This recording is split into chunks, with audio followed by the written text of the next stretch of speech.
Amados hermanos, estamos en la serie de los hijos de luz. Hoy quiero hablar sobre la tercera característica de los hijos de luz y podemos resumirla así. Los hijos de luz han muerto a su ego y al pecado para vivir para Dios. Esa es la tercera característica de los hijos de luz. Los hijos de luz han muerto a su ego, muerto al pecado para vivir para Dios. Cada una de esas partes es importante. Si quitamos una sola palabra de lo que les dije, se genera una herejía, se genera un terrible problema. Cada una de esas palabras es importante y fue parte del mensaje del Señor Yeshua. Puedo decir que hace un año, casi, sí, hace un poco más de un año, hace quizás un año y 2 semanas o hace 11 meses y 2 semanas, no sé, pero lo que sí sé es que fue en Elul. Hoy estamos en este día en el día de la fecha estamos en el mes de Elul, el 6º mes del calendario judío, y me recuerdo que hace un año el Eterno me habló poderosamente y me reveló un poco de lo que implica una enseñanza que luego titulé. Cuando la recibí fue un momento increíble, estaba orando y el Eterno de diferentes fuentes, de diferentes lugares, me apuntaba en dirección a ese mensaje. Y me di cuenta que a pesar de que había tenido más de una década de ser creyente en Yeshua, yo no comprendía esas palabras que estaban en la Biblia. Y no comprendía la importancia y no comprendía que de esas palabras depende todo el éxito de la vida como creyente. Es un tema que Yeshua y los apóstoles repitieron una y otra vez. Es más, hoy lo vamos a ver. Van a ver que por lo menos en 5, 6, 7 lugares, en todos los escritos apostólicos, de inicio a fin, este fue el mensaje de Yeshua. Hicimos, de hecho, una prédica que está en YouTube, que se llama El único requisito para ser discípulo de Yeshua. En realidad no hay otro. Él lo dejó claro, solo hay un requisito, uno y nada más que uno. Y lo repitió muchas veces para que él se aseguró de que no lo perdiéramos. Para vergüenza mía, yo en más de 10 años, esas palabras estaban veladas para mí, no las entendía. Pensé que solo se referían a algo que no tenía relevancia práctica, diaria, para mi vida. Pero nada puede estar más lejos de eso.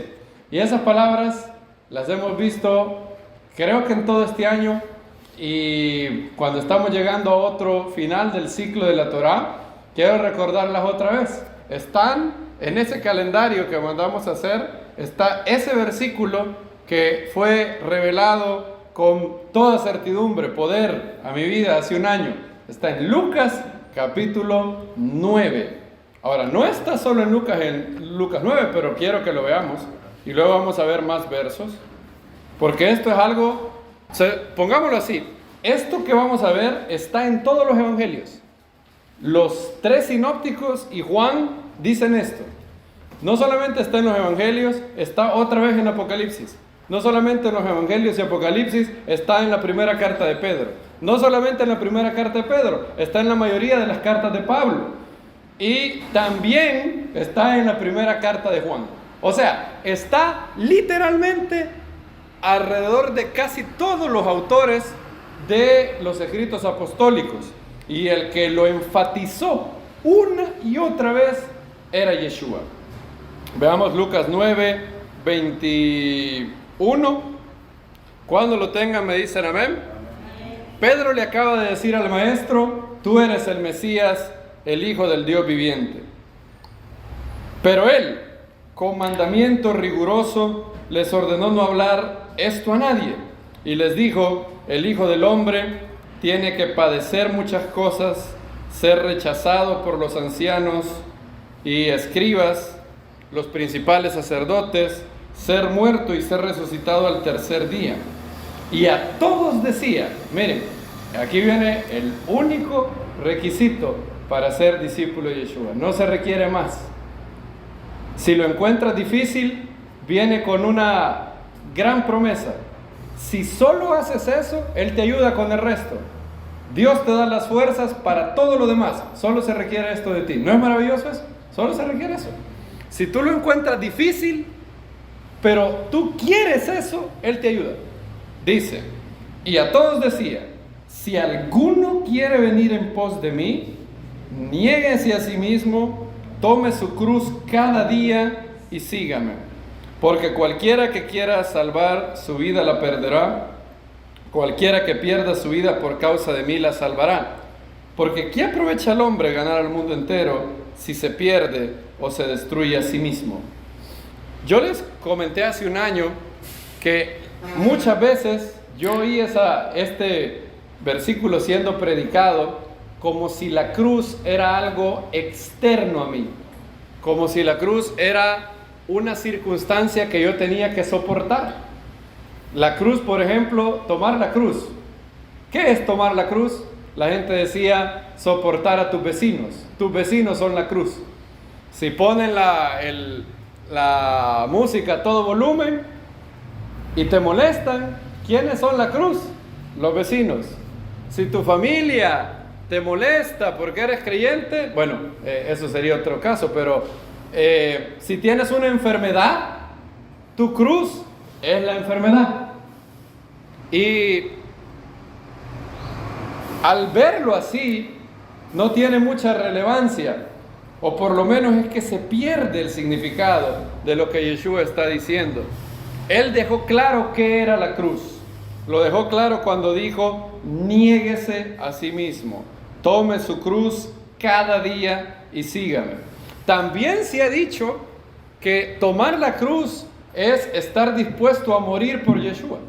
De que, por ejemplo, si alguien te fuera a matar por tu fe, tú estuvieras dispuesto a morir por la fe. Y eso es parte de, eso está incluido aquí, claro que sí. Pero no es solamente eso. ¿Cómo lo sabemos? Porque Yeshua dijo que había que tomar la cruz cada día. O sea que tiene que ser algo diario. No puede estar refiriendo solamente al martirio por la fe, porque solo me pueden matar una vez. No puedo tomar la cruz cada día si tomar la cruz significa ser martirizado por mi fe, porque eso no lo puedo hacer todos los días. Y noten algo, Yeshua dijo que había que tomarla. Es una decisión. Yo puedo decidir hacerlo o no hacerlo. Y la clave está en esa frase, negarse a sí mismo. Y luego dice, cualquiera que quiera salvar su vida, la perderá. Cualquiera que pierde su vida por causa de mí, la salvará. Y yo pensaba otra vez que eso se refería literalmente a la vida, a que te maten. Entonces Yeshua decía, si alguien me niega y salva su vida, la perderá eternamente. Pero si alguien viene y si tiene que ser asesinado por su fe, se deja matar, entonces él irá a vida eterna. Y eso es parte de, claro que sí.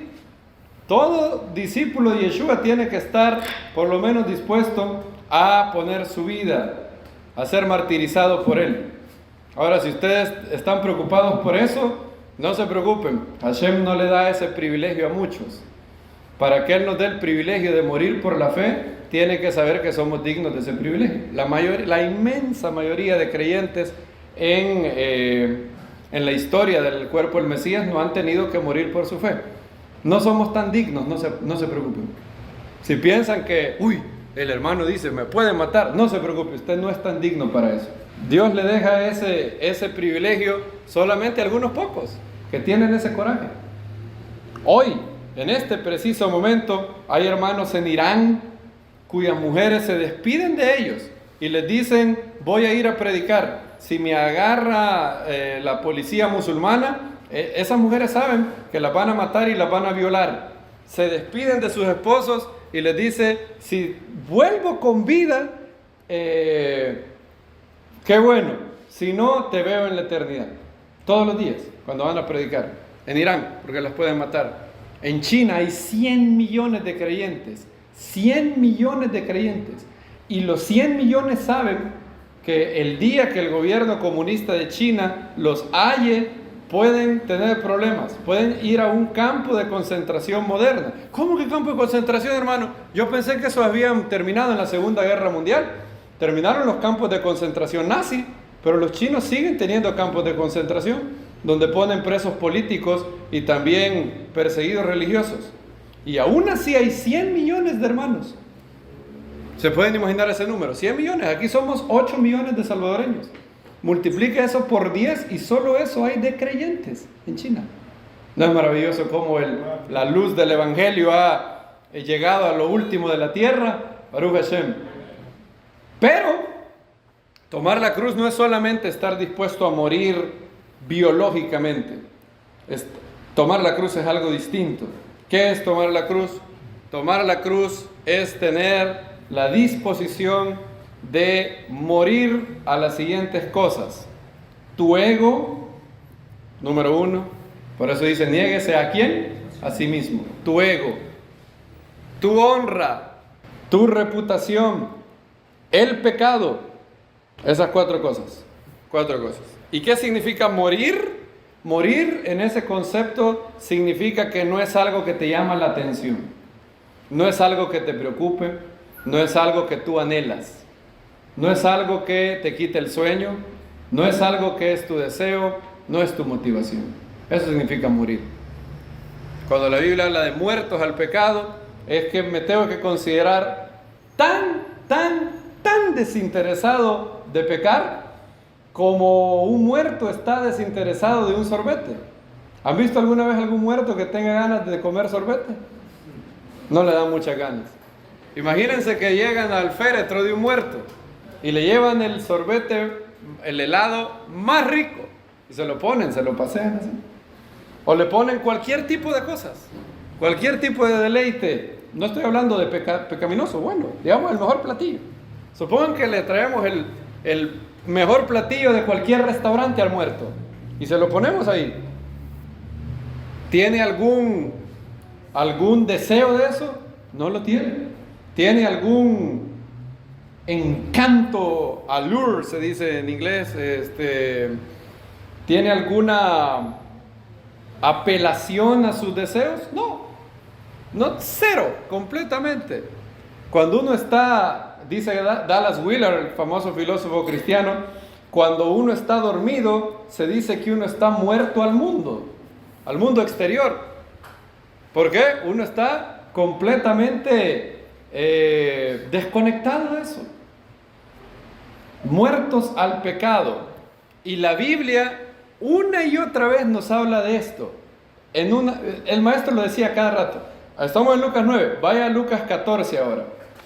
Lucas 14, 25. Lucas 14, 25. Caminaban con él grandes multitudes, fíjense, y volviéndose les dijo: ¿qué pensarían ustedes si Yeshua fuera un predicador de la prosperidad moderno? Si Yeshua predicara el evangelio de la prosperidad, o si fuera un hombre que solo quiere dinero y que la gente lo siga para que le den dinero. ¿Qué hubiera dicho Yeshua? Qué bonito que me sigan las multitudes, vengan, no se preocupen. ¿Es eso lo que dijo Yeshua? Yo tenía problemas con esto. Al recién convertirme yo no entendía por qué el maestro hacía esto. Yo decía, ¿por qué Yeshua siempre estaba corriendo gente? Siempre le estaba diciendo, váyanse, casi que los desmotivaba, decía yo. ¿Por qué los desmotiva?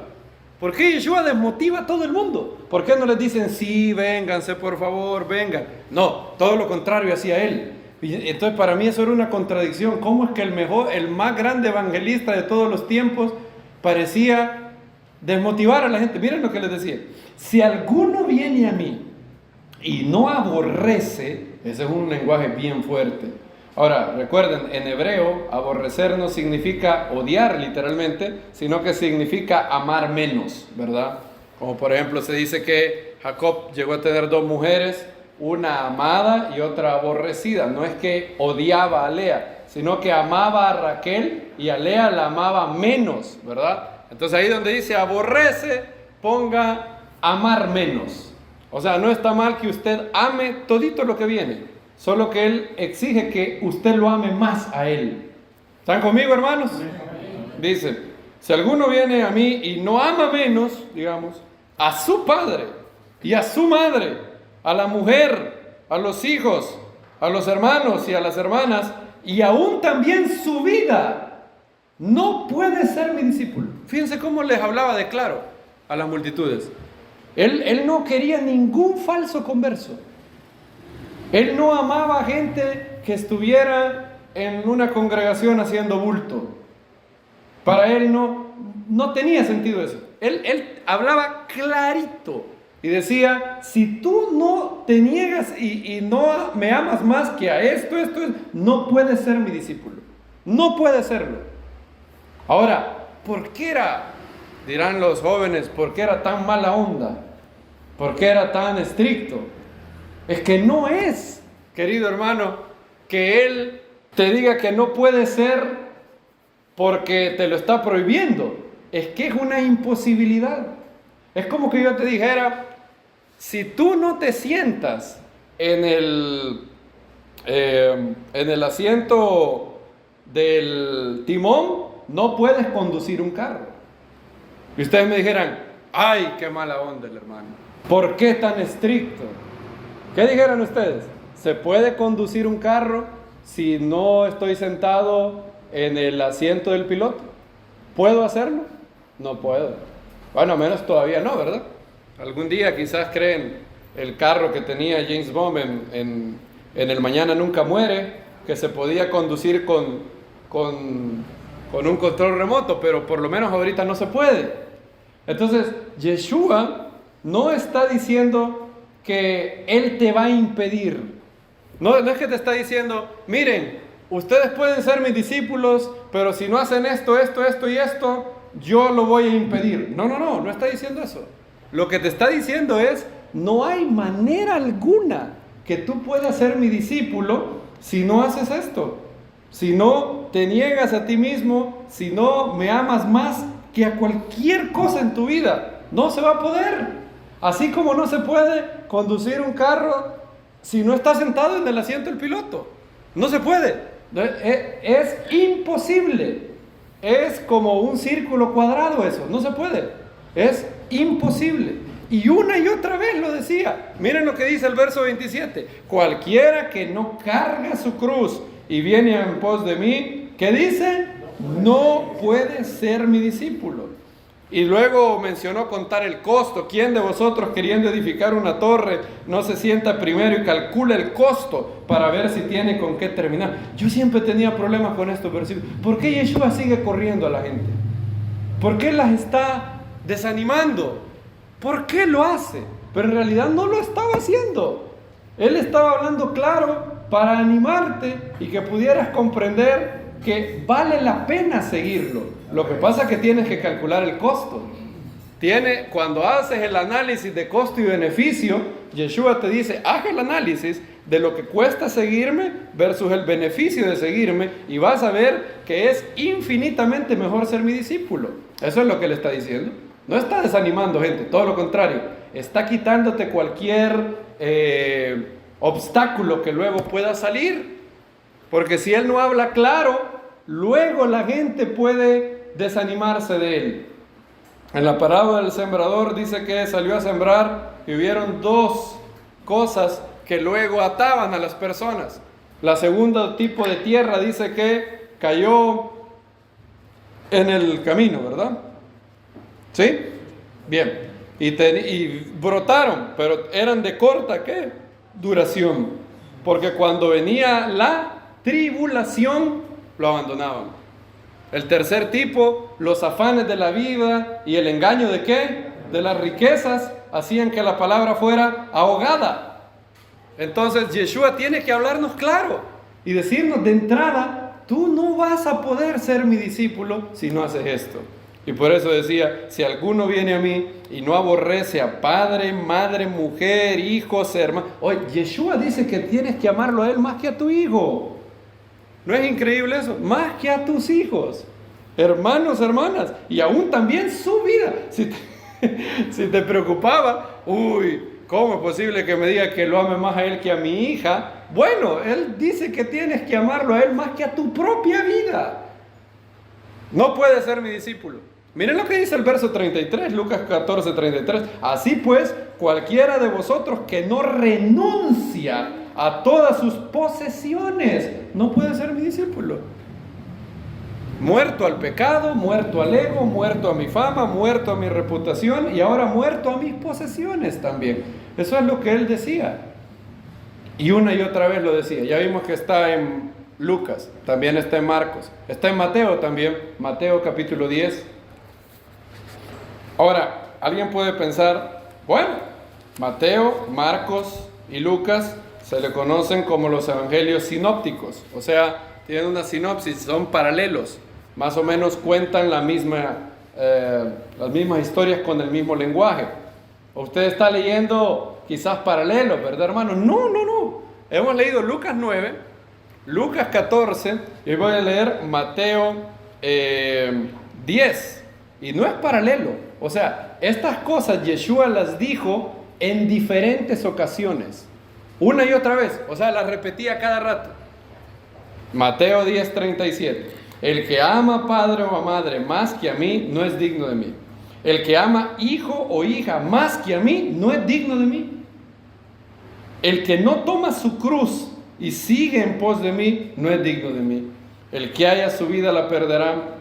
El que perdió su vida por causa de mí, la hallará. Tercera vez. Veamos la cuarta vez que él dijo esto. Por lo menos que los evangelios lo registran, pero al parecer lo decía cada rato. Era una de sus enseñanzas principales.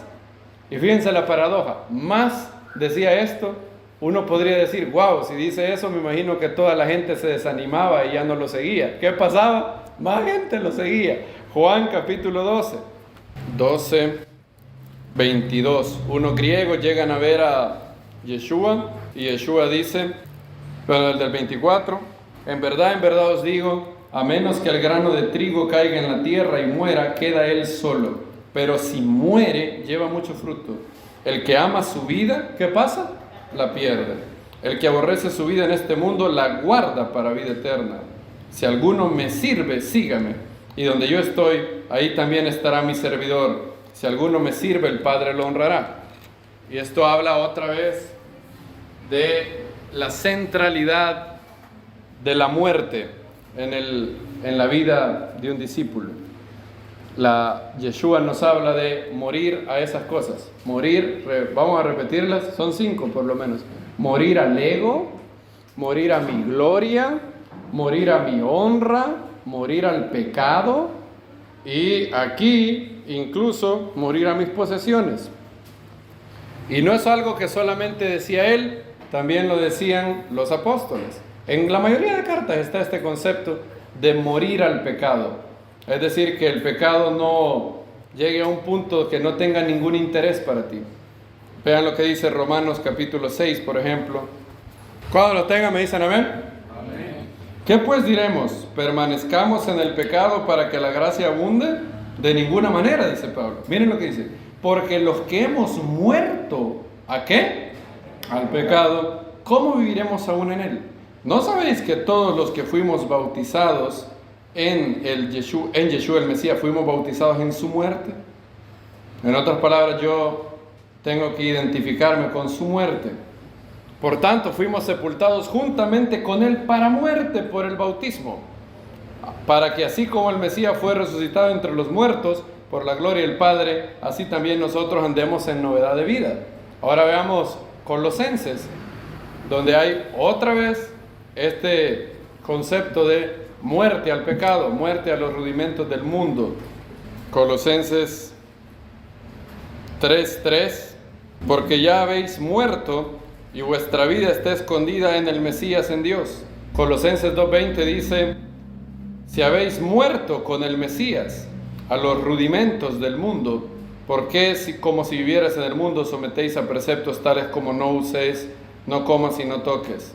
Verso 3:5 de Colosenses, haced morir pues lo terrenal en vosotros, en vuestros miembros, fornicación, impureza, pasión desordenada, deseo malo y la avaricia, que es idolatría. Habla otra vez de habéis muerto. Miren Gálatas ahora, Gálatas capítulo 6. Este es uno de los de los dichos más fuertes de Pablo en torno a esta enseñanza de nuestro Señor Yeshua de morir al pecado, de tener la disposición de que el pecado no represente un deseo en mi vida. Y si presenta un deseo, alguien puede pensar, wow, pero eso parece imposible. Bueno, se puede tener lo que se llama, los filósofos llaman a esto deseo de segundo orden. Tú no quieres algo, pero por lo menos puedes empezar queriendo querer ese algo. En otras palabras, tú en este momento, supongan que hay una persona adicta a la marihuana, a la cocaína, qué sé yo. Y yo le digo que el maestro le dice que tiene que morir a eso. Tiene que perder total deseo de eso. Ahora, como es adicto, él en este momento quiere dejar la droga o quiere seguirla. Quiere seguir. Su deseo es seguir en la droga. Ahora, Yeshua y Dios comprenden eso. Ahora piden un otro nivel de deseo entonces. Por lo menos que él empiece con algo más sencillo. Que desee no desear la droga. ¿Sí me explico? Que por lo menos haya un cambio de mente. Por lo menos con una pequeña disposición es suficiente para Dios. Yo en este momento no puedo dejar de desear eso, pero quiero dejar de querer eso. ¿Sí me explico? Eso se llama deseo de segundo orden, le llaman los filósofos. Gálatas 6, capítulo 14. Dice, pero jamás me suceda gloriarme, sino en la cruz de nuestro Señor Yeshua el Mesías. Miren lo que dice, por medio de la cual el mundo ha sido, ¿qué? Crucificado para mí y yo para el mundo. Pablo se considera completamente muerto para el mundo. El mundo, recuerden que aquí está hablando en el concepto de la influencia espiritual negativa que hay entre los no creyentes. No está hablando del mundo, el globo terráqueo. No está hablando del mundo, las personas. La Biblia habla del mundo en tres sentidos. Lo vimos, ¿verdad? El primer sentido que la Biblia habla del mundo es la creación, el globo terráqueo. ¿Es malo el globo terráqueo, las piedras, los ríos, las cataratas? No. Si usted puede ir a contemplarlas, ir a los Alpes suizos, a Italia, a Alaska, a Suecia, a Finlandia, a verlas, ¿cómo se llaman esas cosas? Albora, ¿cómo se llama eso? Aurora boreal. Aurora boreal, ok, vaya, qué bendición. Cantaré dulcemente, ¿a qué dice el rey David? A la obra de tus manos. La Biblia no tiene problemas con el globo terráqueo en sí mismo, tampoco tiene problemas con las personas. Dios ama a todas las personas. De tal manera amó, ¿quién? Dios al mundo, a todas las personas. A la persona que está más alejada de Él, Dios la ama como nadie más lo ama. Y Él lo ama mucho. Pero la Biblia habla del mundo en un tercer sentido, en el sentido negativo, la influencia de la cultura que es espiritualmente perniciosa.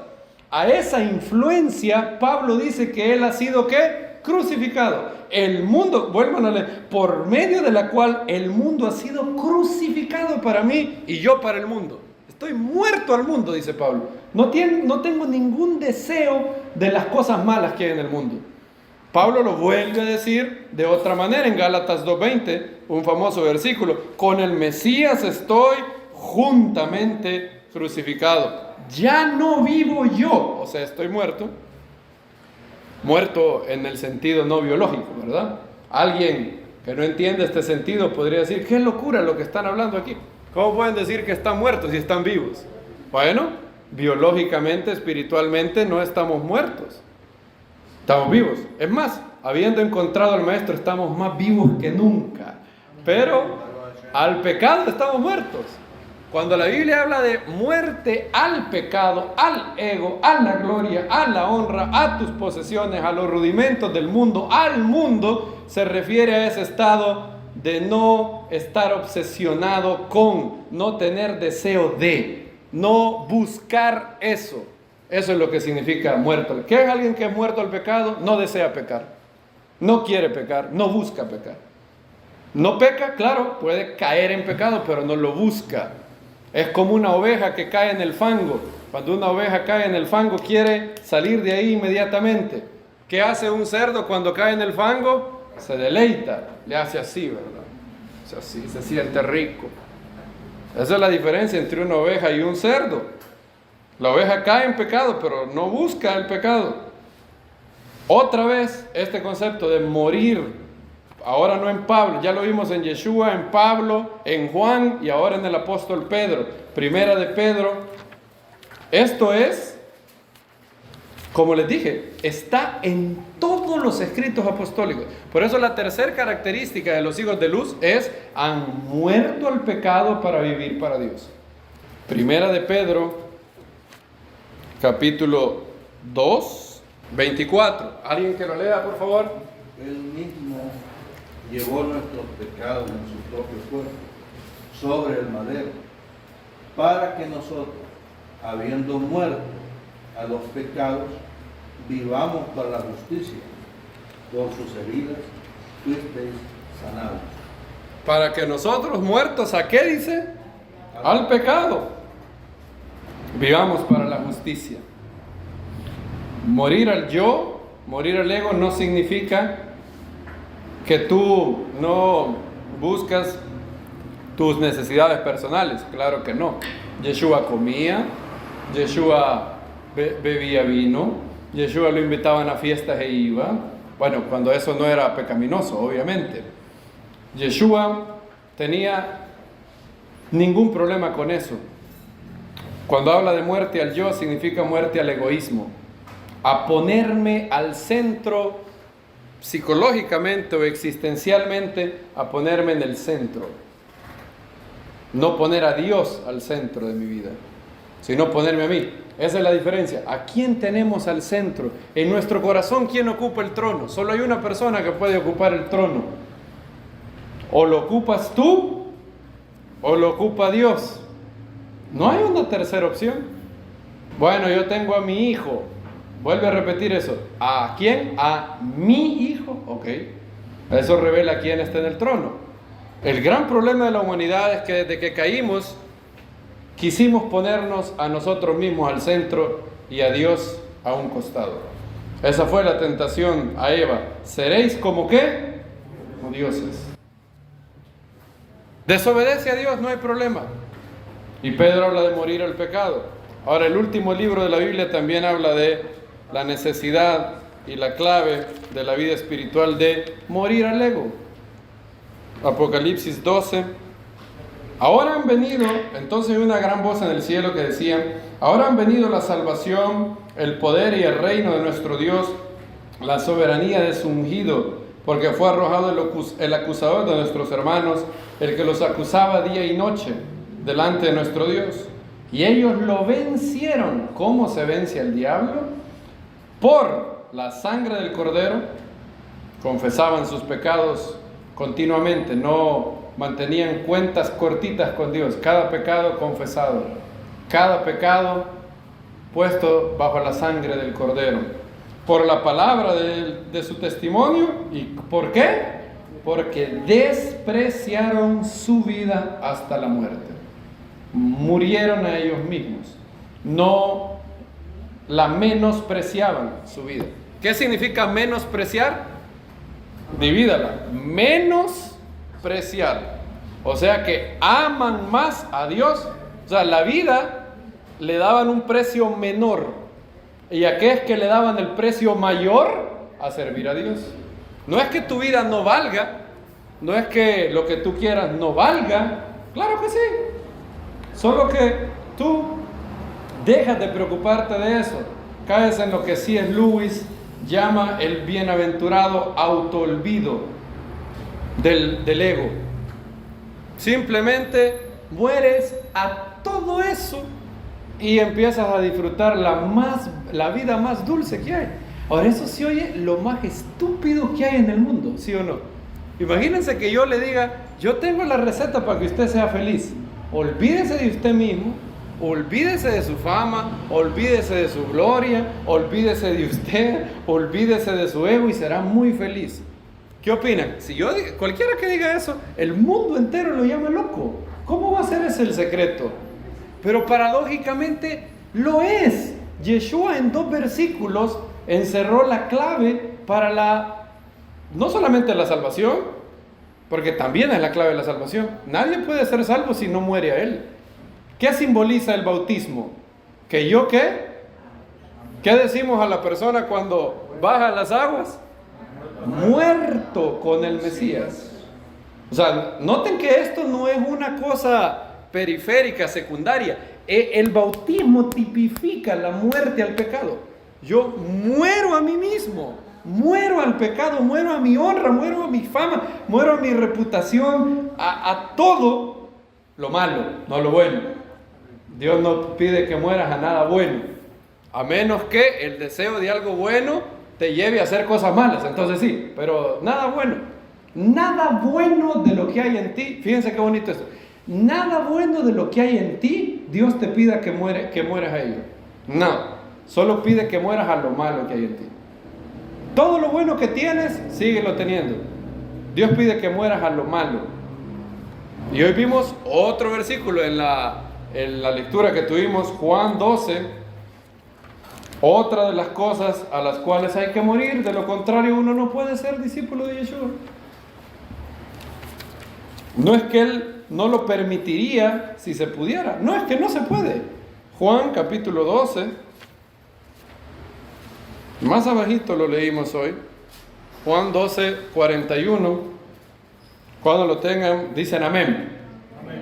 Esto dijo Isaías porque vio su gloria y habló acerca de Él. Sin embargo, aún de los principales, muchos creyeron en Él. Ahora, ellos han creído en Él. Ellos piensan que Él es el Mesías. Se han unido a las multitudes que dicen, cuando venga el Mesías hará más obras que este. Y han dicho que no. Pero, fíjense ese pero, es un pero muy triste. Pero por causa de los fariseos no lo confesaban para no ser expulsados de la sinagoga. Verso 43. Porque amaban la gloria de los hombres más que la gloria de Dios. Esa es la clave. ¿Qué amas más? ¿Amas más tu gloria o la gloria de Dios? ¿La gloria de los hombres o la gloria de Dios? ¿Qué amamos más, amados? ¿Es cierto esto para ti? ¿Amas más el pecado? ¿Amas más tu ego? ¿O amas más a Dios? ¿Cuántos versículos hemos leído donde está esto? Lucas 9, Lucas 14, Mateo 10, Juan 12, 24, Juan 12, 42, Romanos 6, Colosenses, Gálatas 2:20, Gálatas 6, Apocalipsis 10, ¿verdad? Este se podría llamar el decálogo de la muerte a tu ego. 10 veces por lo menos. Hay más. Si ustedes leen todos los escritos apostólicos, ustedes van a encontrar que hay más. Cualquier lector atento va a ver que hay más. Cuando Pablo, por ejemplo, dice que por todos lados en su carne lleva las ¿qué? Las marcas de la muerte de Yeshua, para que también su vida ¿qué? Sea manifestada. Y ese es el orden, dijo el maestro. El mismo orden que él llevó es el orden de la vida de crecimiento espiritual. Volvamos a Lucas 9 y van a ver que Yeshua no le pide a nadie que no haga lo que él hizo.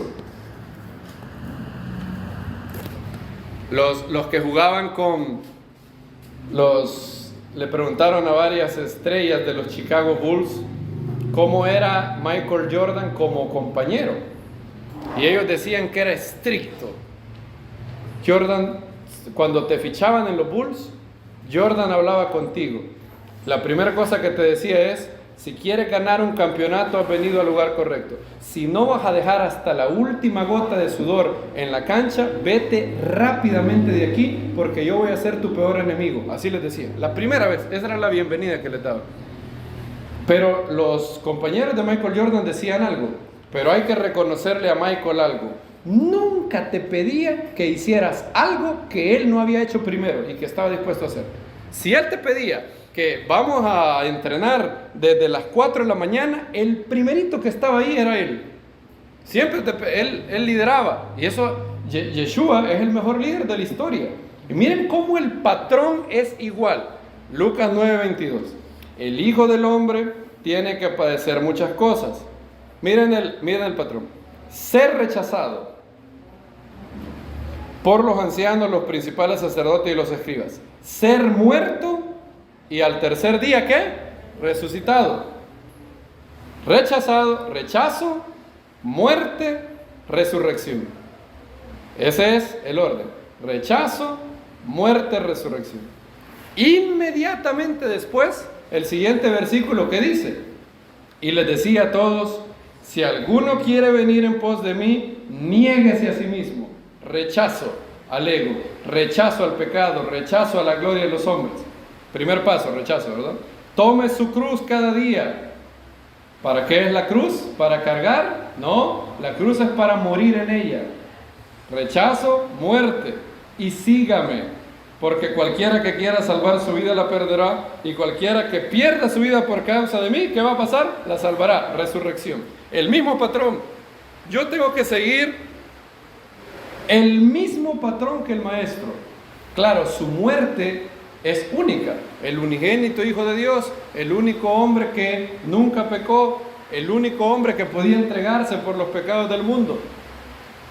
La muerte simbólica al pecado, o la muerte espiritual al pecado, no puede compararse con lo que él pasó, para nada. Hay un sigma infinito, pero la Biblia habla de que lo que es cierto para él debe ser cierto para mí también. Por eso en el bautismo dice Pablo que somos sepultados con él en su, ¿qué dice? Muerte. ¿Qué es lo que dijo que anunciábamos cada vez que en la cena de Pesach tomamos la copa? Anunciarás la muerte del Señor hasta que venga. Y así como en el bautismo somos completamente cubiertos de agua, simbolizando que sepultamos nuestra vieja vida, y ¿qué pasa inmediatamente después? Subimos de las aguas para andar en novedad de vida. Así como el Mesías murió, yo muero al pecado, sepulto mi vieja vida, pero no me quedo ahí. Así como Él resucitó, Dios también ha vivificado y vivificará nuestros cuerpos mortales por el mismo Espíritu que resucitó a Yeshua de entre los muertos. Y 10 veces Él lo dice. Esto era una enseñanza principal. Ahora, hay que hablar algunas cosas de lo que esto implica. Y ya lo hemos hecho en el pasado. Recuerden que esto no implica un buen deseo. Dios no te pide que te prives de ningún buen deseo. Tienes un buen deseo de comer, qué sé yo, una buena hamburguesa, listo, no hay problema. No es que el hermano dijo que muriera el yo, entonces yo tengo ganas de un sorbete ahí en el Pops, pero no, yo estoy muerto. No es eso. A menos de que te haga daño, obviamente. O a menos de que eso lleve a la gula. La gula es un pecado.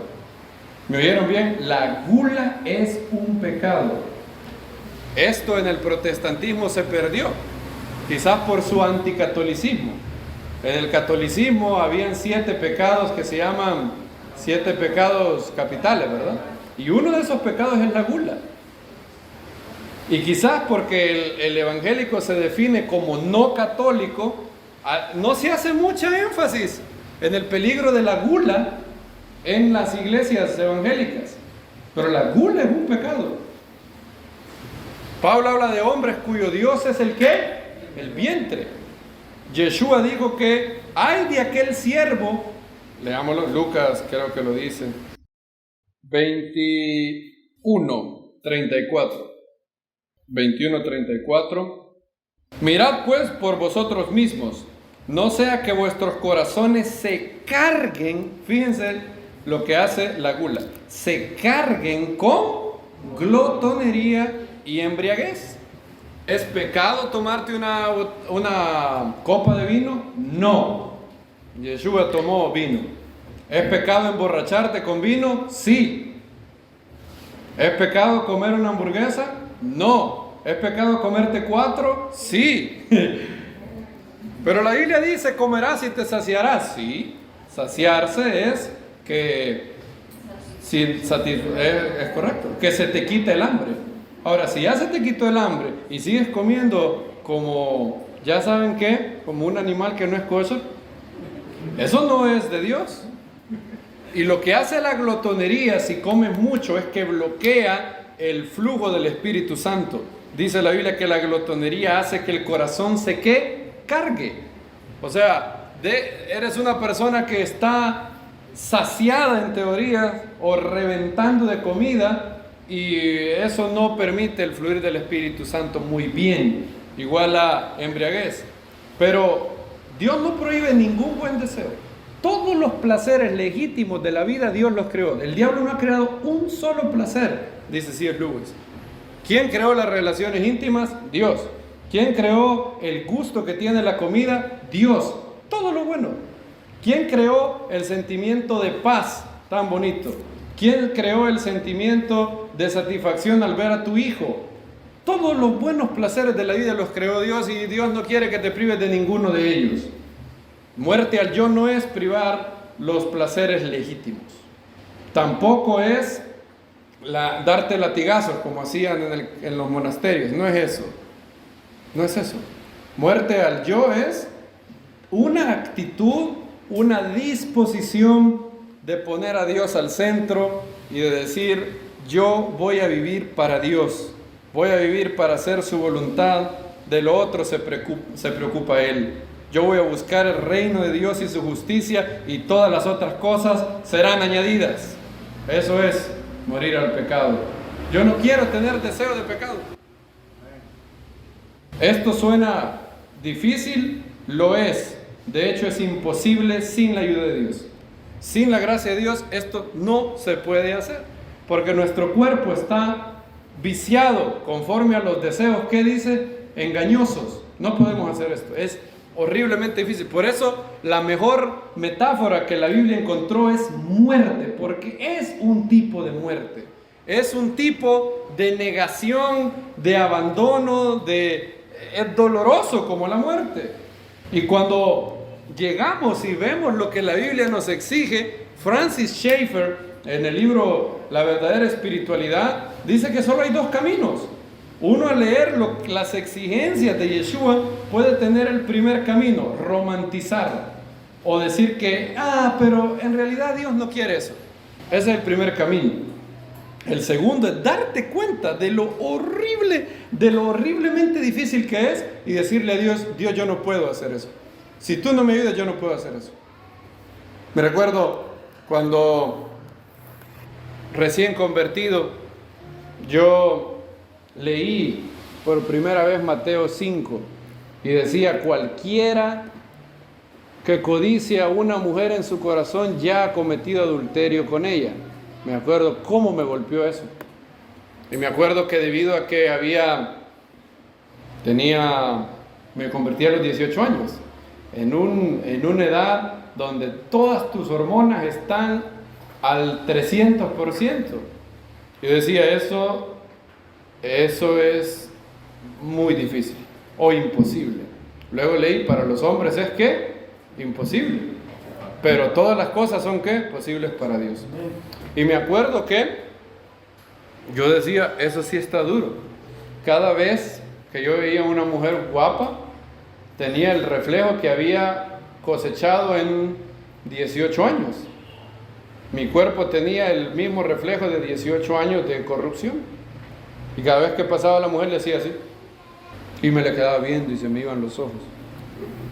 Y así. Y ese solo hablo de un deseo engañoso. Hay muchos más. Cuando tú te conviertes a los 18 años, ¿cuánto tiempo tiene de corrupción familiarizado con el pecado tu cuerpo? 18 años. Si te conviertes a los 30, ¿cuántos tiene? 30 años. Pero yo no empecé a pecar desde chiquito. Desde que tenías 2 años ya conocías el egoísmo. No le prestabas el carro al niño. ¿Cómo dice el hermano cuando habla de mío? Dice. Desde chiquito. Desde chiquito empezaste a sembrar para la carne. Nuestro cuerpo está corrompido. Tiene reflejos pecaminosos automáticos. Pasa la mujer. Veo a una mujer y le veo las piernas, así. Y me recuerdo que para mí fue una gran liberación lo que dijo Martín Lutero. Qué bendición fue que cuando yo leí eso, leí el comentario de Martín Lutero que decía, no, ¿cómo puedo hacer eso? Ahora, yo pude haber romantizado la idea. Saben que hay muchos que lo hacen. Por ejemplo, varios hombres, predicadores, han dicho que Yeshua el objetivo de Yeshua no era realmente que tú cumplieras eso.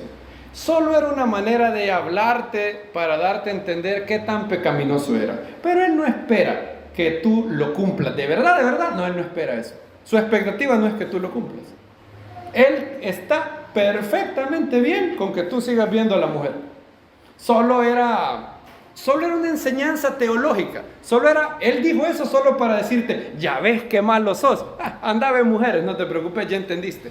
Eso es lo que algunos dicen. Yo pude haber dicho, hey, yo soy hombre, no soy gay. ¿Cómo no va a haber una mujer?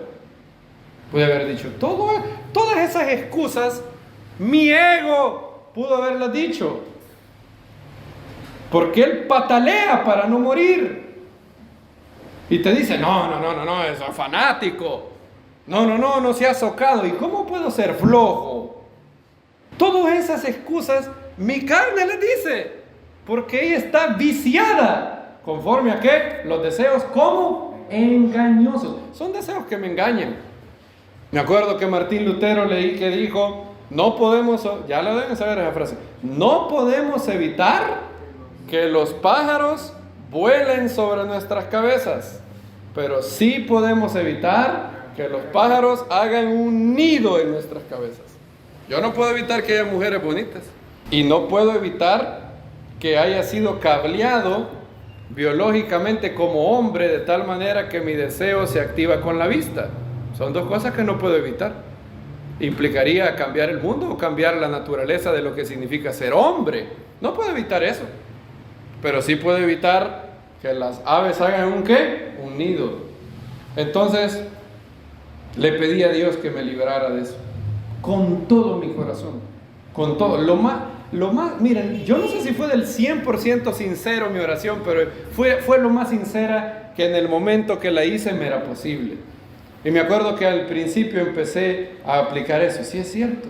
Yo no puedo evitar que las mujeres se vistan sin decoro, sin pudor, pero ¿de quién son los ojos? Son míos. Y me acuerdo que alguien habló en una predicación y dijo, es tan fácil como volver a ver a otro lado. Que sí es cierto, es tan fácil, solo se requiere de ser. Ahora empecé a hacerlo, pasaba una mujer ahí y obviamente el diablo estaba atento a mi oración. Yo que oré eso y mandó como 100 mujeres de las más sin decoro y empecé a disciplinarme con la ayuda de Dios. Todo esto no hay manera que uno pueda hacer esto sin la gracia de Dios y sin su espíritu. Nada puede hacerse sin la gracia de Dios. Y empecé cada vez que me sorprendía volviendo, hacía esto. Al inicio, las primeras semanas, le hacía así, le decía, no debo beber esto, y decía, pero un poquito más. Y volví a hacer. Y volví a beber. Tenía el dicho del hermano que dice él que hay que verla una vez, pero bien vista, decía el hermano. 2 veces ya es pecado, pero una vez no, decía. ¿Cuál? Claro que es pecado. Yeshua no dijo, el que la mire 2 veces. Entonces me costaba horrores hacer eso. Pero es así. Solo Yeshua dijo que había que tener la disposición, negarse a sí mismo, morir a ese deseo, y una vez que tú te niegas y mueres, después de rechazo, muerte, ¿qué es lo que viene? Resurrección. Sin saber cuándo, sin saber cómo ni saber cuándo, orando, un día me sorprendí viendo a una mujer que pasaba y que no generaba ningún deseo en mí de verla. Claro, si me la quedaba viendo, obviamente mi deseo biológico se iba a despertar. Obvio, de eso se trata, de no verla. De eso es que se trata. No es que Yeshua no pide, mira, quédatele viendo 10 minutos hasta que no sintas nada. No, no es eso. No dice luchad con la fornicación. ¿Qué dijo el maestro que había que hacer con la fornicación? Huir. Había que huir totalmente de ella. Huir. Y luego, bendito sea el Eterno, cada vez más, no creo que haya llegado a la perfección en esto, pero sí es un área en donde he mejorado muchísimo con la ayuda del Eterno. Y es la misma historia con todo deseo. Cuando tú tienes la disposición de deseo malo, obviamente, ¿verdad? Deseo malo. Cuando tú tienes la disposición y te consideras muerto a eso, viene la ayuda del cielo para tu vida. La clave es una palabra que Pablo dice. Miren lo que dice Romanos capítulo 6. Dice, 6:11. Así también vosotros consideraos muertos al pecado. Otra vez, ¿verdad? Parece un disco rayado este tema. Todo el mundo lo dice en todos los escritos. Consideraos como muertos al pecado, pero vivos para Dios. La palabra clave que hay que subrayar es ahí, consideraos. Eso es lo que hablábamos de deseo de segundo grado. En otras palabras, yo sigo queriendo el pecado, pero por lo menos empiezo a desear no desear eso. ¿Se entiende? Yo me considero, yo hago una división en mi mente y está mi alma y está mi deseo del pecado. Y yo conscientemente me desasocio, sería, no sé si se dice así, pero corto toda asociación con el hombre pecaminoso que hay en mí. Y yo digo, yo quiero estar muerto para eso. Consideraos muertos al pecado. Ni tampoco presentéis vuestros miembros como instrumento de iniquidad. En otras palabras, no busque el pecado. Como dicen los militares de aquí, no dragonee, no ande buscando cómo pecar. La tentación se puede evitar si uno actúa antes. Neil Anderson lo dice con un ejemplo. Una persona es adicta a comer chocolates. Entonces pasa por el supermercado y dice, voy a entrar al súper, pero no voy a pasar donde están los chocolates. Ya dentro del súper dice, voy a pasar por donde están los chocolates, pero no me les voy a quedar viendo. Ya cuando está por el pasillo de los chocolates dice, me les voy a quedar viendo, pero no los voy a tocar. Cuando ya se les quedó viendo y los ha tocado, cuando ya les quedó viendo dice, los voy a agarrar, pero no los voy a comprar. Luego dice, los voy a comprar, pero no me los voy a comer, se los voy a regalar a alguien. ¿Adivinen qué pasa después? Ya se comió el chocolate. ¿Cuándo tuvo que haber parado eso? Al inicio. Eso significa, no presentéis vuestros miembros como instrumentos de iniquidad, sino presentaos vosotros mismos a Dios como que vivos de entre los muertos. Eso significa que en oración, yo, si estoy luchando con un pecado en particular, me presento a Dios y le digo, Padre, en mi carne no está hacer el bien. En mi carne no puedo dejar este patrón de pensamiento, esta tentación, pero yo sé que tú me has dado el Espíritu de Dios y tu Espíritu mora en mí y yo vivo para ti y tú vas a vivificar mi cuerpo mortal. Yo te pido que en el poder de tu Espíritu yo pueda vencer eso. Eso significa presentaos a Dios como vivos ¿de qué? De entre los muertos. Y eso es lo que es morir al pecado, morir al yo. Hace un año, 3 libros, 2 de ellos los había comprado y los había dejado ahí sin leer. Y me acordé que había de esos libros y hace un año empecé a leer uno que me impactó, Screwtape Letters, las cartas del diablo a su sobrino, donde C.S. Lewis trata este tema de la muerte al yo, de la muerte al pecado. Y me impactó. Luego leí Renueva tu corazón de Dallas Willard, que yo creo que es el libro que si usted quiere un libro que hable de esto que le estoy diciendo, pero mucho mejor de lo que yo le estoy diciendo, ese es el libro, Renueva tu corazón de Dallas Willard. Y luego compré True Spirituality, verdadera espiritualidad de Francis Schaeffer, y hablaba de lo mismo. Era como el Eterno llevándome triplemente a esto. Dallas Willard dice lo siguiente, y aquí él lo dice tan bonito que mejor quisiera leerlo. Dice Dallas Willard: sin embargo, llegará el tiempo en la experiencia del aprendiz de Jesús en que será apropiado hablar de estar muertos al yo. En mi opinión, esta experiencia no nos llega por un solo camino. Curioso, a mí me llegó por 3 caminos cuando yo leí esto. Wow. 3 diferentes libros que aparentemente en la portada no tienen que ver con esto. Screwtape Letters, las cartas del diablo a su sobrino, Renueva tu corazón y Verdadera espiritualidad. Si usted ve esos títulos de libro, usted no se imagina que tratan de esto, pero de eso tratan. Por ello hemos de ser muy cuidadosos con el lenguaje que usemos, ya que en el pasado esto de morir al yo ha sido fuente de muchos malentendidos y errores dañinos. Lo hemos visto, ¿verdad? En el monasterio que hacían, se daban latigazos. Sin embargo, la expresión morir al yo representa un elemento fundamental e imprescindible en la renovación del corazón, el alma y la vida.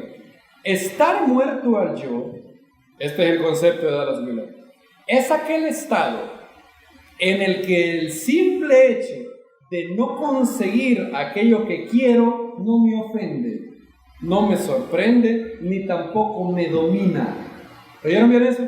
¿Qué es morir al yo? Es aquel estado en el que el simple hecho de no conseguir lo que yo quiero no me sorprende, no me ofende, ni me domina. No es algo que rige mi vida. No es algo que me moleste en sobremanera y que me tiene pensando por día una y otra vez en la palabra que me dijo aquel, o en el menosprecio que me hizo el otro, o en la no sé qué que me hizo fulana. Sigue Dallas Willard. George Mueller de Bristol, este es el George Mueller que leyó 200 veces la Biblia de tapa a tapa. 200 veces. Cuando le preguntaron, tenía como 80 años, que qué volvería a hacer si tuviera más tiempo, dijo: volver a leer la Biblia, porque hay muchas cosas de Dios para mí en ella.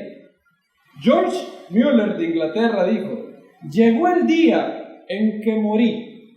Moría George Mueller, sus opiniones, preferencias, gustos y voluntad. Moría al mundo, a su aprobación o a su censura. Moría a la aprobación o censura aún de mis hermanos y amigos. Y desde entonces únicamente me he esforzado por presentarme aprobado ante Dios. No es de extrañar, dice Dallas Willard, que alguien dijera acerca de Mueller que llevaba el Salmo 23 escrito en el rostro. Cuando la gente veía a George Mueller, lo que reflejaba era el Salmo 23. ¿Saben que él no le decía a nadie de sus carencias económicas? Él puso un orfanato por fe. Tenía 300 niños. Y un día llegó alguien y le dijo: George, no hay comida para los 300 huérfanos. Él fue al cuarto y oró. Y dijo: Señor, estos niños no son míos, son tuyos. Y tú eres del Señor en la tierra de su plenitud. El Señor es mi pastor, nada me faltará, dijo él. Y se levantó. Cuando él se sentó a la mesa, tocaron a la puerta y había un camión de comida. Y dijeron: buscamos a George Mueller, un donante anónimo. Acaba de donar toda esta comida para este orfanato. Terminando de orar, un día George Mueller estaba en un barco. Iba en camino, no recuerdo a dónde, no sé si iba a Gales o algún lugar, él era de Inglaterra. Y había una niebla que no podía verse. Y el capitán dijo: vamos a tener que detenernos por la niebla. Hay mucha neblina. Y George Mueller iba a un evento donde él iba a predicar. Y el capitán conocía a George Mueller. Y Mueller le dijo: no puede ser, tenemos que llegar allá, vamos retrasados. Y Mueller le dijo al capitán: ven, deja al timón ahí con algún capitán y ven conmigo. Y se fueron al que sótano, no sé cómo se llama eso en el barco, pero se fueron a una habitación. Y el capitán del barco quería hacer burla de George Mueller. Y le dijo, vamos a orar. Le dijo George Mueller, voy a orar yo primero. George Mueller se puso de rodillas y oró. Y le dijo, Padre, te pido en el nombre de tu Hijo Jesús, que muevas esta neblina. Necesito ir a predicar, hay almas que se van a salvar allá. Y oró. La oración duró 3 minutos. Fue una oración sencilla, nada de pompa. Fue la voz de un niño hablando con su papi. Y el piloto del barco se le quedaba viendo con una sonrisa cínica. Así como que, ay, pobre señor loco este.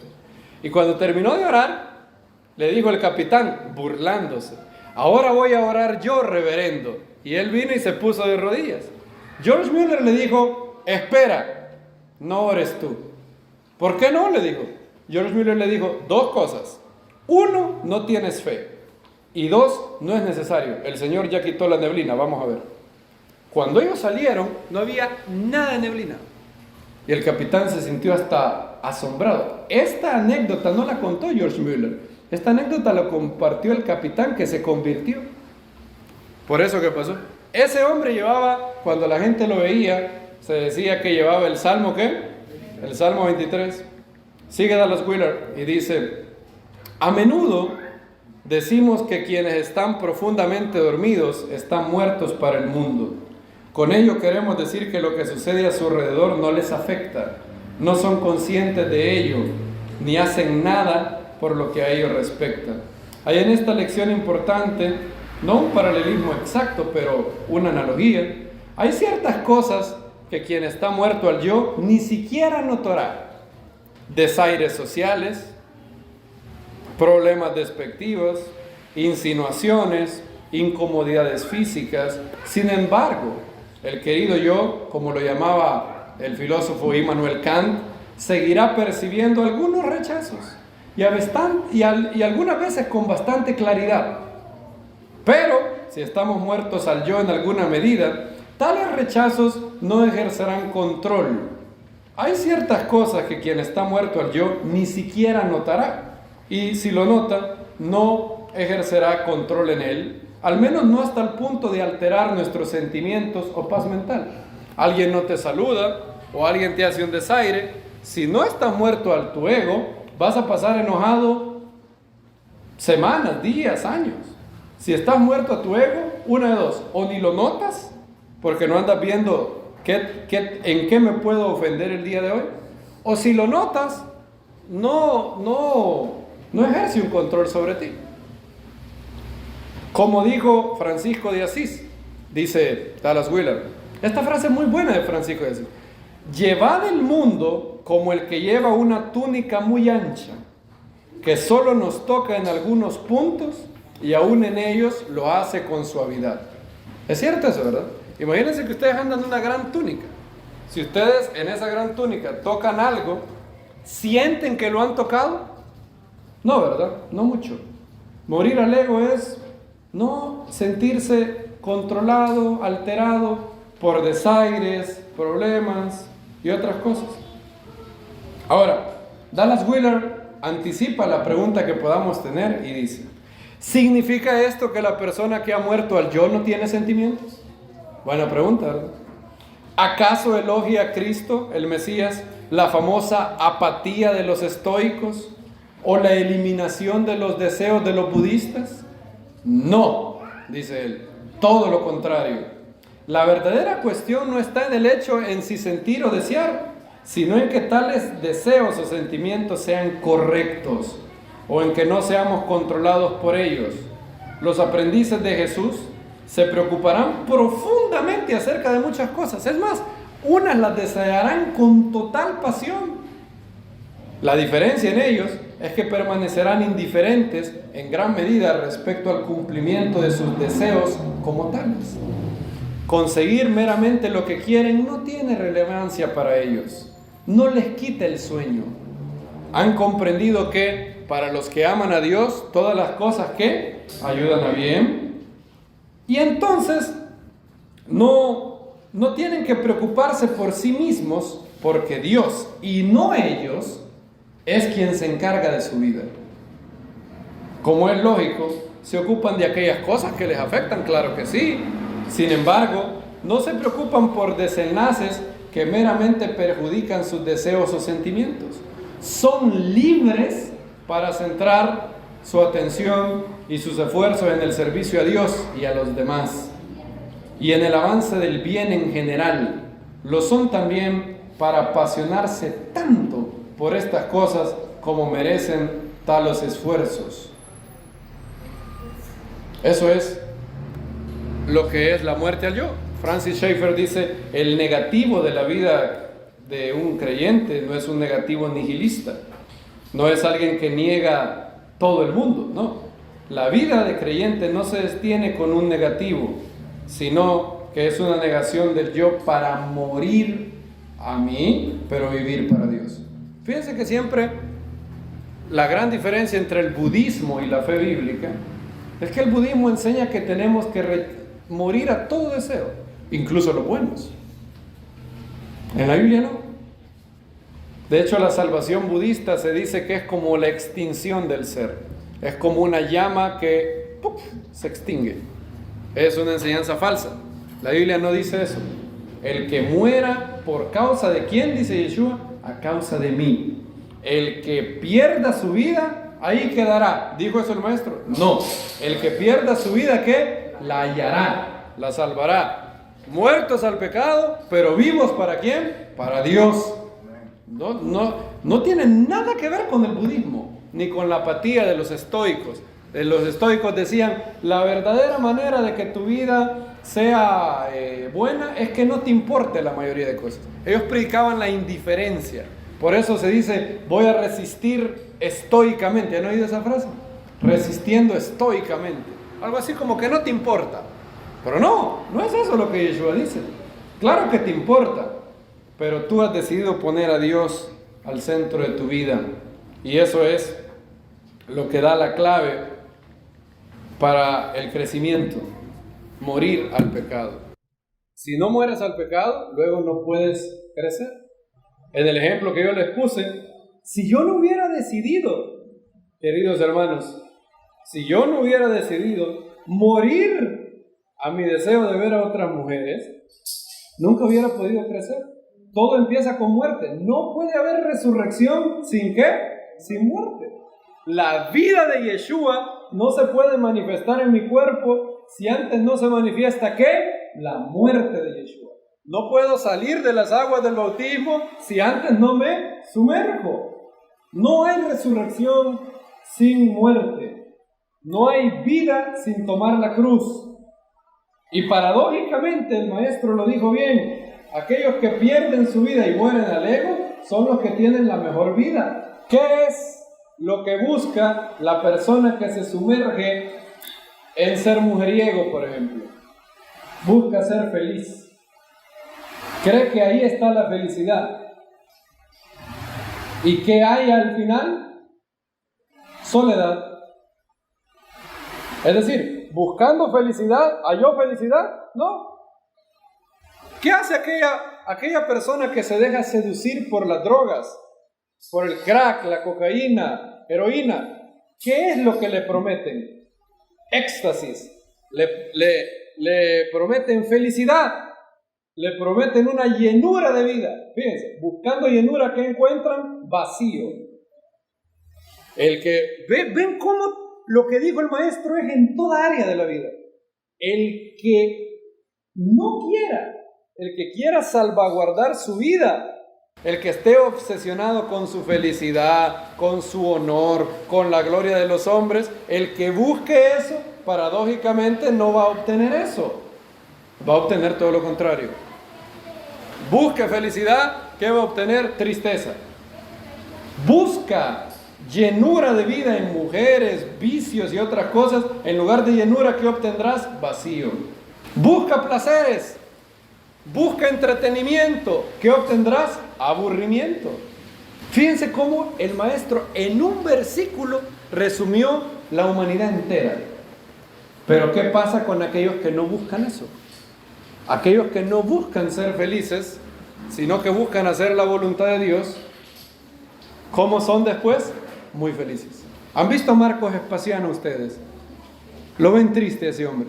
Yo nunca lo he visto triste. Yo he compartido, y estamos hablando de un hombre con una fe de venirse ¿cómo se llama eso? En un remolque. Yo no sé cómo es el motor de esos, pero me imagino que gastan gasolina. Sí gastan gasolina, ¿verdad? Me imagino, el motor debe de ser Gastón. Desde Argentina llegó hasta Michoacán, México. Y cuando un hermano, porque ellos tenían el deseo, Dios había puesto en su corazón que iban a hacer lo que dice el libro de los Hechos, que iban por todas partes predicando. Y un hermano le preguntó: hermano, ¿y con qué le vas a echar gasolina al carro? Me imagino que tenés mucho dinero. En su cartera no andaba dinero. Y él dijo: Dios me va a proveer. Dios nos ha hablado y nos va a proveer. Y llegaron hasta México. Y no es que iban pidiendo de lugar en lugar, iban pidiendo dinero. A alguien de los que estamos aquí, ellos le pidieron dinero. A mí no me pidieron. Ahí se les arruinó. Bueno, todos nosotros fuimos testigos del milagro de la bomba de gas, ¿sí o no? Todos nosotros. Se les quedó 7 veces el carro cuando lo fui a traer a San Salvador. 7 veces. Y se les quedó en las partes más peligrosas del Salvador. Se les quedó enfrente de un gran tatuaje que decía MS, ahí por, ¿cómo se llama? Donde se les quedó, por San Martín. No, ese fue después. No, por donde está, por nuevo, ¿la qué? Por el desvío de Apulo, miren qué seguro donde se les quedó. Ahí se les quedó el carro. Y eran las 6 de la noche y yo, no puede ser, se les quedó aquí. Y nos paramos. Y mi mamá y Nancy y yo a orar nos poníamos. Él se bajaba del carro con una sonrisa, no sé qué le hacía a la cosa esa, y volvía a encender el carro. Se le quedó 7 veces. Después se le quedó enfrente de San Pedro Perulapán, ahí donde habían ametrallado un bus, y era el municipio más peligroso del país, más peligroso del mundo, o sea, el nuestro. Y él se bajó del carro, tranquilidad total. Hermano, le hablaba yo, porque él me venía siguiendo, y yo veía cabal cuando él se iba brillando y se le quedaba el carro, y le hablé, 7 de la noche. Hermano, ¿se te volvió a quedar? Sí, se me volvió a quedar. Bueno, Baruch Hashem, ya lo arreglo, no te preocupes, hermano. Y lo veíamos. Si es que eso yo lo vi. Y ahí está Nancy y está mi mamá de testigo. Y se bajaba, le hacía. ¿Y qué era lo que le hacía? Tú que sabes de mecánica. Desairaba la bomba. Desairaba la bomba. Le hacía así y ¡brr! Le volvía a encender el carro. Se le volvió. La última vez que se le quedó fue en Santa Cruz, Michoacán. 7 veces se le quedó. Se le quedó en el Boulevard del Ejército, allá por Apulo, en San Pedro Perulapán. Se le quedó en el túnel, de hecho, de Ilopango. Ahí se le quedó. En los peores lugares se le quedó el carro. Viene él, se parquea ahí. Cuando él que se parquea ahí, y la bomba ya no sirvió. La ve el hermano, ¿y cómo estaba la bomba? Ya no servía. Y el Eterno puso en nuestro corazón ayudarle a comprar eso. Y así fue hasta Michoacán. Es un hombre que ha liberado demonios, endemoniados. Gente que ha llegado donde él, el demonio hablándole en una voz horrible, y le decía: Vespasiano, nos damos un round, Vespasiano, le decía el endemoniado. Enfrente de los brujos de un lugar donde no había ni iglesia católica. Nos damos un round, Vespasiano, le decía el endemoniado. Ahora él aprendió esto de morir al ego. Y él no busca ser feliz, él busca hacer la voluntad de Dios. ¿Y qué encuentra? Felicidad. El que pierda su vida, ¿qué va a pasar? La hallará. El que se niega a sí mismo, paradójicamente se encuentra a sí mismo. Billy Graham tenía una... ¿Saben qué se llama la regla Billy Graham? ¿Alguien conoce aquí la regla Billy Graham? Billy Graham, después de ver que había muchos evangelistas que caían en pecado y traían oprobio al cuerpo del Mesías, cuando era un joven predicador, no era muy conocido, era un joven predicador de Carolina del Norte, él y su grupo, la Asociación Evangelística, hicieron una especie de pacto. Y Billy Graham, para protegerse de todos estos problemas que habían hecho que hombres de Dios cayeran, creó lo que luego se iba a conocer como The Billy Graham Rule, la regla de Billy Graham. ¿Cuál es la regla? Búsquenla en Google. Billy Graham Rule. ¿Saben cuál es la regla Billy Graham? La regla Billy Graham es: él, antes de ser famoso, antes de ser el evangelista más famoso del mundo, tomó esta decisión. De ahí me di cuenta que eran 4, solo se conoce una. A esa se le conoce como la Billy Graham Rule. Pero en esa ocasión que se reunió su equipo, unos cuantos, y oraron, buscaron a Dios, ellos hicieron 4 disposiciones. La primera es la que les voy a contar, se llama la Billy Graham Rule. A todos los que tienen años aquí, les va a hacer clic esto que voy a decir. Billy Graham, sin saber de la tradición judía, se comprometió a esto, y todos los que estaban en su equipo. No importa al lugar donde vayamos, yo nunca voy a viajar solo con una mujer. Nunca voy a poder comer a solas con una mujer. Nunca voy a estar jamás en un lugar cerrado que no sea con mi mujer. Nunca, ninguno de nosotros vamos a estar recluidos con una mujer que no sea nuestra esposa. ¿Cómo se llama eso en el judaísmo?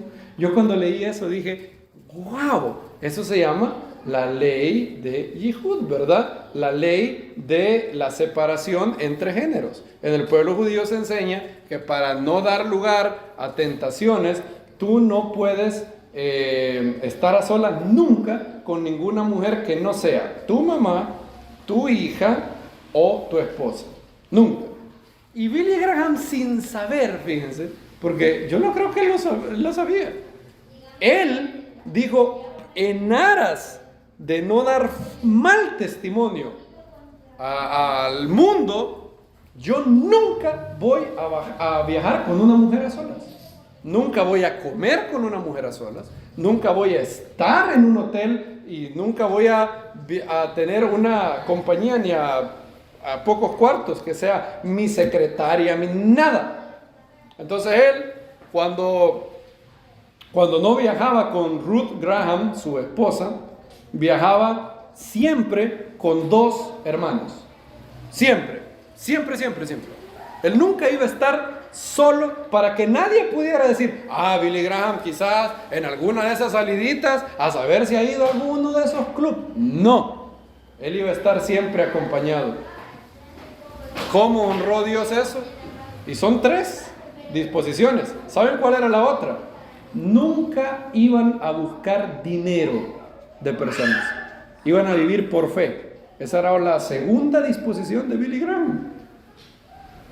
Ellos sabían que había mucho mal testimonio de personas que decían, los predicadores solo quieren dinero. Entonces él dijo que iba a vivir por fe. Lo mismo de nuestro hermano Marcos. Y como murieron a esa parte, Dios los resucitó. Billy Graham, en aquel momento cuando tenía dudas de la Biblia, en las montañas de Los Ángeles, ¿se acuerdan? Cuando agarró la Biblia y dijo, Dios, tengo muchas dudas que Templeton me ha hecho y yo no sé responderlas, pero la Biblia dice que el justo vivirá por la fe, y yo acepto tu palabra por fe, la acepto totalmente. Y en esa noche, donde él murió a su deseo de parecer inteligente, a su deseo de parecer honorable, a su deseo de ser listo, ahí donde él murió a su ego, ahí es donde Dios empezó a trabajar en él. Y lo mismo es cierto para nosotros, amados hermanos. En la proporción que muramos al ego, entonces la vida del Mesías será manifestada en nosotros. Más mueres a ti, más vive el Mesías en ti. Yo debo, ¿qué dijo Juan el Bautista? Menguar para que Él crezca. Imagínate que son dos termómetros. Entre más tú bajas, baja, Él sube en tu vida. Entre más llevas las marcas de la muerte de Yeshua, más Él se manifiesta. ¿Cuál es el precio de no hacerlo? El que quiera salvar su vida, la perderá. Busca felicidad, no hallará felicidad, hallarás tristeza. Busca plenitud en el mundo, en los vicios, en mujeres, en deleites engañosos, no tendrás plenitud, tendrás vacío. Busca a Dios y tendrás felicidad y llenura de vida. Yo he venido para que tengáis vida y la tengan en abundancia. Padre, gracias por estar con nosotros, gracias por hablarnos de los rasgos de los hijos de luz que han muerto al pecado para vivir para ti. Te pedimos, Padre, que por el Espíritu podamos hacer morir las obras de la carne, manifiestas son delante de todos. Te pedimos que tú puedas hacer que tu Espíritu sobrenaturalmente, en todo aquello que mis hermanos se consideren siquiera, Padre, muertos a eso, que tú puedas vivificarlos y que sean vivificados conforme tu palabra. Te pedimos que podamos reinar en vida, como dice la carta a los romanos, que podamos tener victoria sobre el pecado por los méritos, por la sangre de Yeshua, porque la sangre de nuestro Señor tiene poder. Lo vencieron por la sangre del Cordero, por la palabra de su testimonio y porque menospreciaron sus vidas hasta la muerte. Te damos muchas gracias, sigue hablando nuestra vida, haz que ahora, en este momento especial que vamos a tener, podamos regocijarnos por las bondades que has hecho para cada uno de nosotros, en el nombre de Yeshua nuestro Mesías. Amén.